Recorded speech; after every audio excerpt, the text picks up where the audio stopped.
Hi, ATM! This is Matthew. And I'm Seb Pajarillo. And Kim De Leon, and we are The GMA Gamer 2025. Yun, no? Yes. Munti ka na sa akin. So, what triggers us? Ikaw ba, Matt? Ano yung trigger? Triggers me. Siyempre, siguro family ko. Ayun yung nagtitrigger ng happiness ko. I see. Ako, happiness ko. Bro, yung mga moments na ganito, kasama mo yung mga friends mo, nag-enjoy ka sa work. So, yeah, ito yung triggers ko. well, happy trigger ko is friends din. Friends, When we play together, we get together. Nako, what's in my pocket? Which one?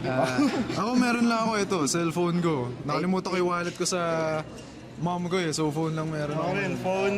Sa kabila, tapos- phone din. Mga phones din. Ay, wala na. Wala na, phone lang. Ay, ito yung yung Yes, yung invitation.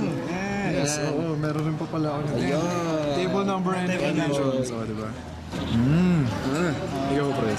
Ikaw, meron ka? Kayong dalawa talaga eh. Nakausap mo namin. Si Seb. So, makausap si Okay Seb. na ako, pwede na ako. Buo na yung gabi ko. Buo na. Pwede na akong umuwi. Ako, gusto ko na rin itong makausap itong mga to. Kasi ito si Matthew, tagal ko na hindi nakikita ito. Last ko nakita na ito, Friday pa. So, medyo na-miss ko rin siya. Ito rin si Kim, last ko nakita na ito, kailan pa ba? na tayo Grade school? Okay. Bye, guys! Guys.